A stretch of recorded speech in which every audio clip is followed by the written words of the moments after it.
Welcome to As-Sahwa's podcast, encouraging revival of the mind and the heart, seeking the truth and standing for what is right in the age of overloaded misinformation. Assalamu alaikum wa rahmatullahi wa barakatuh.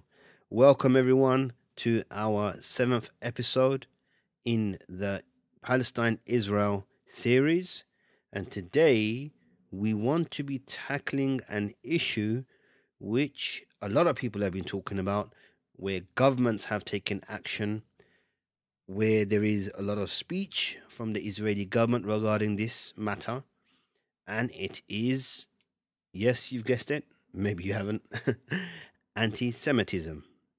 So, the question we want to ask is, what is anti-Semitism?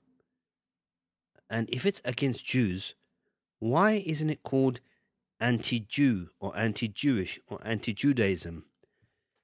So it does pose a bit of a question to why this term. In fact, I think the question that we really need to be asking is, who and what is a Semite? Anti-Semitism, anti-Semite, anti-Semite. What is a Semite? Why is it we are talking about anti-Semitism when it comes to Jews only? So, like I said before, why don't we just say anti-Jewish?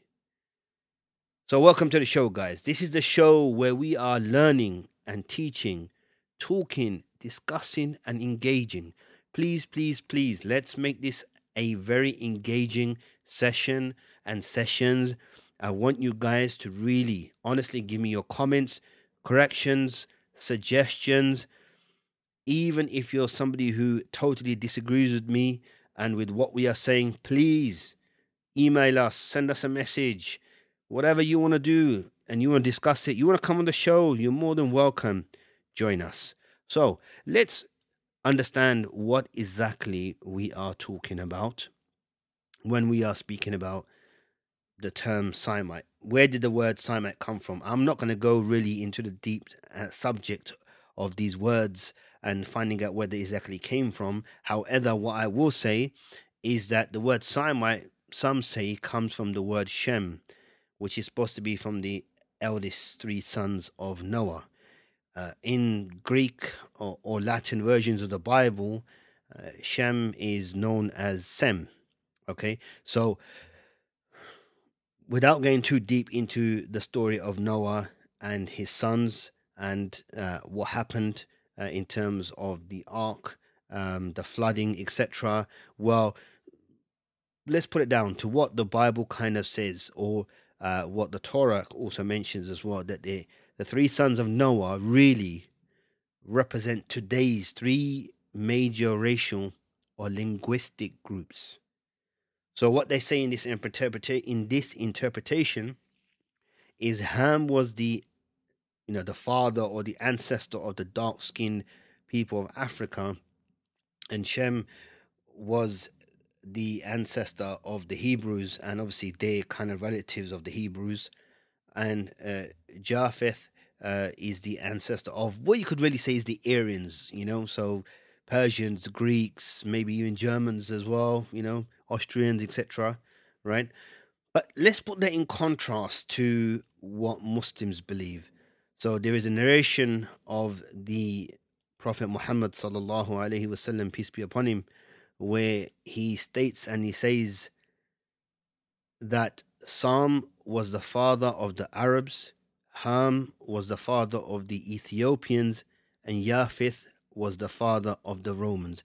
So something similar. And if you want to really believe, some of the Christians and Jews out there might say, oh, I see the Muslims or the Prophet Muhammad sallallahu alaihi wasallam, copied it from us, whatever you want to believe. But anyway, our belief as Muslims is very similar to what the Jews and the Christians believe as well. Just interesting how the wording is a little bit different in terms of the language of the Prophet Muhammad is saying the father, and some of the other languages from the Bibles in that are just saying, ancestors.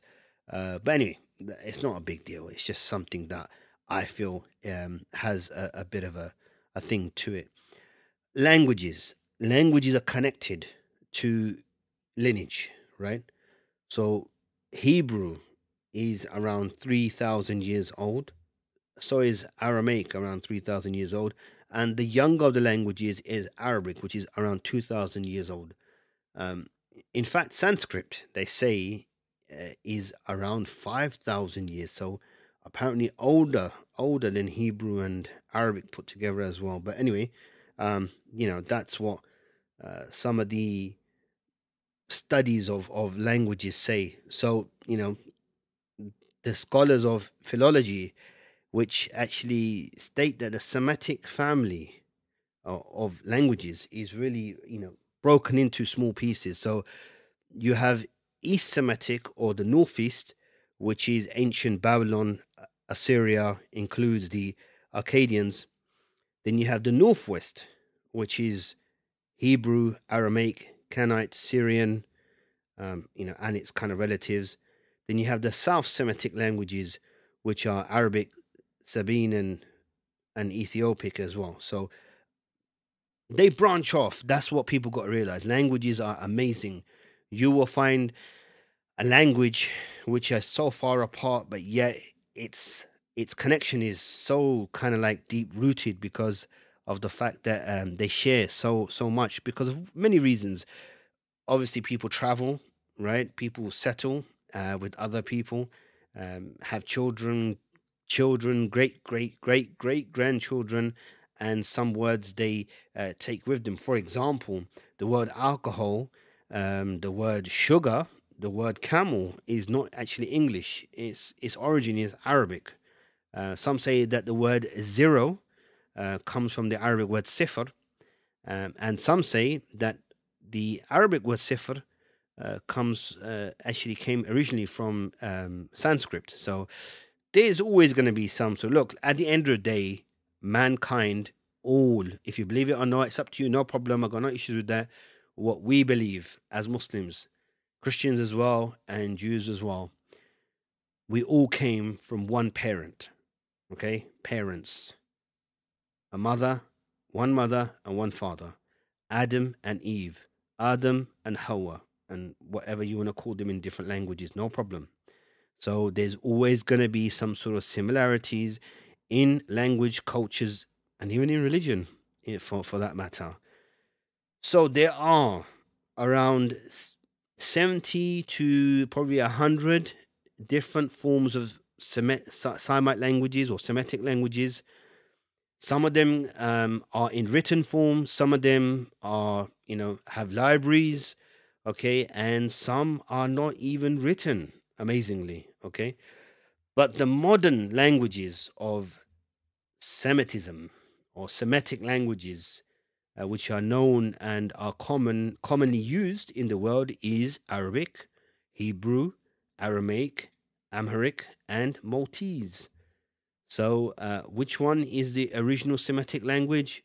I don't know. Aramaic is something that has a bit of, you could say, a mixture of Hebrew and a mixture of Arabic as well. For example, if you guys remember, there was a film called Passion of Christ, which was Mel Gibson, poor guy, was he was accused of anti-Semitism because of the way he portrayed the Jews and what they did to allegedly did to Jesus.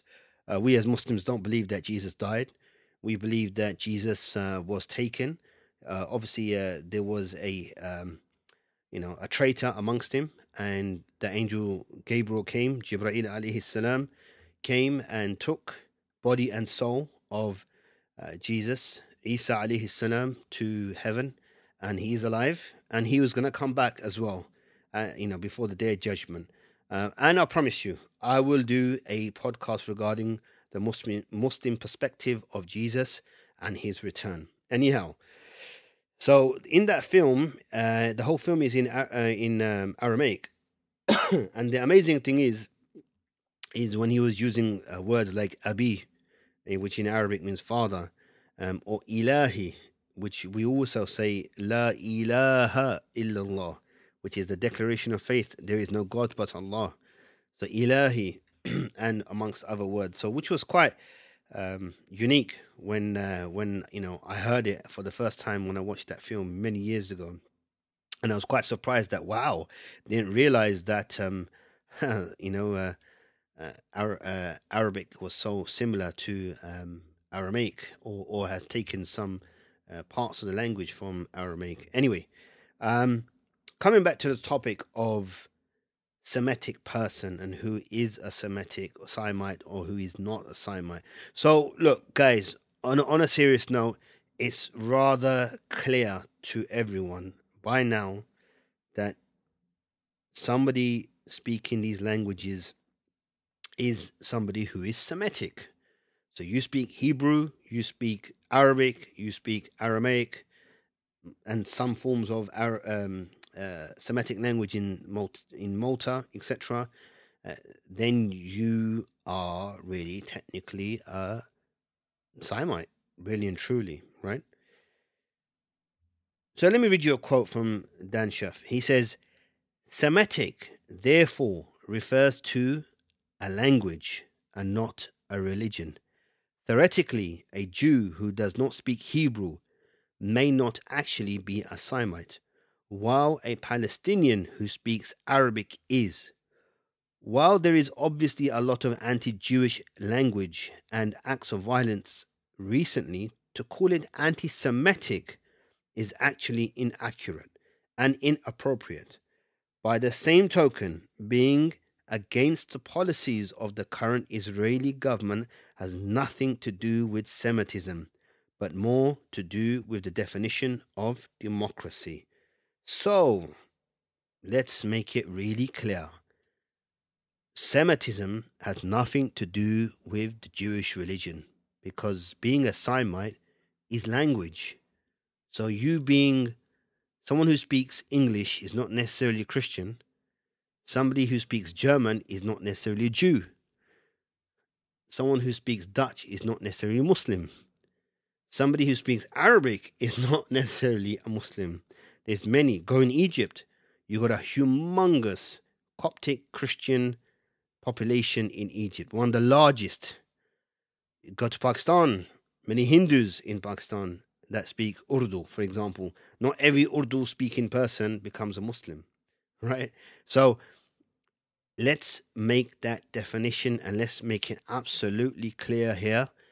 Being a Semite is to do with your language, not to do with your religion. Then why are the laws, especially in Western Europe or in the Western world, defining anti-Semitism to do with just Jews? And if you look at the rhetoric that you hear from the Israeli government, even some of the Israeli government ministers have classed South Africa's accusation of what Israel is doing in Palestine as anti-Semitic. It's so absurd. I've never ever heard the word anti-Semitic so many times in my life than I have heard in the last 3 months. They speak about Jews are not safe in England, in London. Excuse me, I live in London. And one day I will give you guys a tour of where I live. I live with Jews. Yes, that's correct, ladies and gentlemen. You heard it. You heard it from me. You heard it from your host, Abu Mike, that Abu Mike lives right next to a highly populated Jewish community. I drive through, I walk through Jewish communities. The synagogues are next to the mosques. I'm definitely going to have to make a video for you guys to see this. The schools, Jewish schools, are opposite mosques, right? And I've lived in this part of London now for around 12 years. I go to the Jewish bakeries. I go to the Jewish shops, okay? I've worked with Jews. I've worked with Jews. Jews have worked with me. We have worked together, right? So it's not like I don't know what I'm talking about. So guys, seriously, when we're talking about anti-Semitism, we need to be quite clear about this. So in the UK now, wait, hold on. Let me make something clear. I do not doubt for a moment that Jews are targeted because they are Jewish. I don't doubt for a moment that people speak and do things that are anti-Jewish. I don't doubt that, and they should be prosecuted. They should be sent to prison. Okay, and vice versa. If Jews say anything against black people, if Jews say anything against Arabs, then they should also be in prison. It's just about being fair.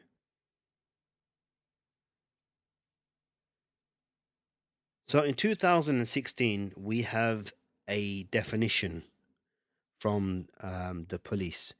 It states UK's College of Policing does include a working definition of anti Semitism in their guidance to police forces in the UK.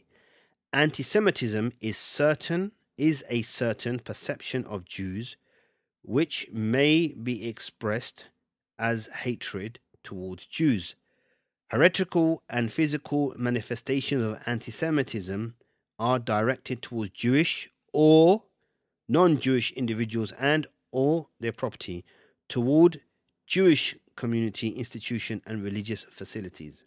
However, criticism of Israel, similar to that leveled against any other country, cannot be regarded as anti-Semitic.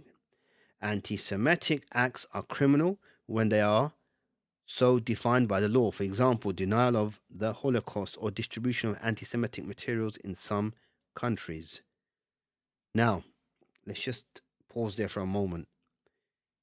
It's specifically said against the Jewish. Okay? Manifestations of anti Semitism are directed towards Jewish or non Jewish individuals or their properties, towards Jewish community, institution, and religious facilities. I think really and truly the UK needs to redefine what is anti Semitism, because if a Jewish person speaks against a Palestinian, an Arab, and calls him an Arab dog, or insults him, insults his religion, he also needs to be added to anti-Semitism, right? Why would they not do so? Okay, this is strange how a Semite is only been, that definition has been only given to the Jews and not to Arabs, Jews, Ethiopians, whoever speaks the Semitic language. So this definitely, and you can see how the Israeli government, the pro-Zionists have come out and they all speak about anti-Semitism, anti-Semitism, and especially these people are crazy. I don't know what planet they live on. What they are fed and what they are told and what they accept in places like Israel is amazing. And they keep speaking about London, and London is dangerous for Jews. Jews can't go out. They're not safe. Rubbish. Yes, of course, mosques have been targeted, but that hasn't been mentioned. Hardly. A small bit in the news. So far as I know, in London, I have not heard of any synagogue that's been attacked, and I hope it stays like that, because a place of worship should not be attacked. There have been attacks on Jewish people, but not necessarily to do with anti-Semitism. Again, anti-Semitism or anti-Jewish. I think the best word to use is to say anti-Jewish. So the Israeli government, the pro-Zionists, are trying all their best and all their effort to make sure that anything that Israel does and people criticizes Israel is seen as something that is anti-Semitic. You've got German policymakers who are trying to pass laws.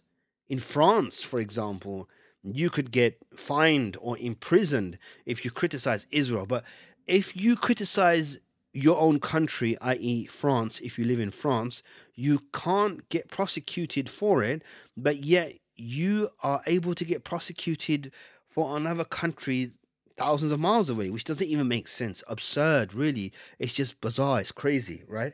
So you've got Germany policymakers who are trying all their best, right, in order to, make this anti-Semitism even wider.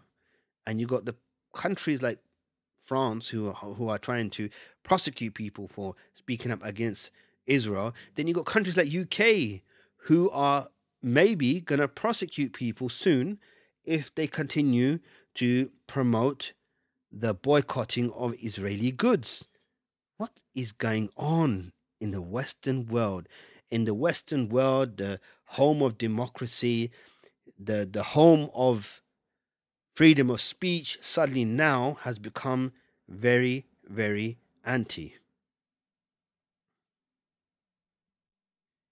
Now, there'll be a lot of accusations of, countries speaking in an anti Semitic way because they might be criticizing Israel, or, because the anti Semitic rhetoric in certain countries, and maybe in countries like Germany, back in the days of the Nazis and what have you. And in fact, going further back, there was mass anti Semitism, if you want to call it that, or let's stick with anti-Jewish actions in countries like the 15th century in England, where they persecuted and chased Jews out of England.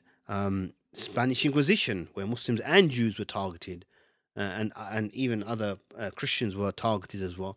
And then you had Germany and Russia and Poland and Ukraine, which were very anti-Jewish as well, right? Okay, but just let's just focus on one thing though.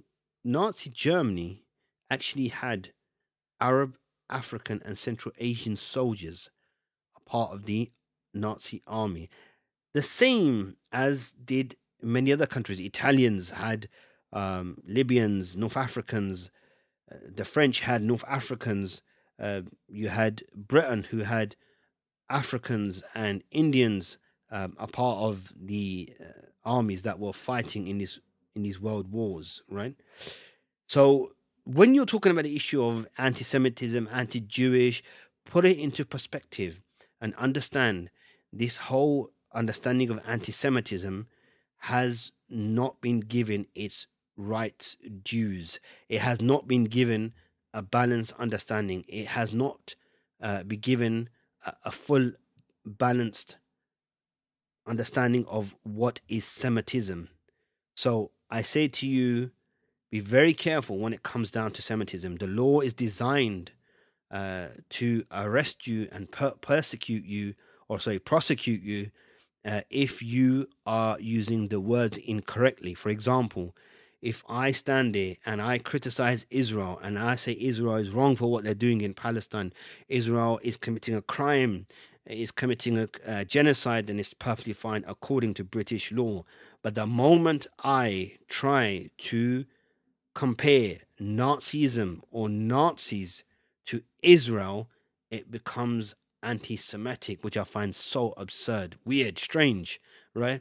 That's why a lot of the demonstrators in London were arrested for holding placards comparing Nazis to Israelis, not to Jews, to Zionists or to the Israelis.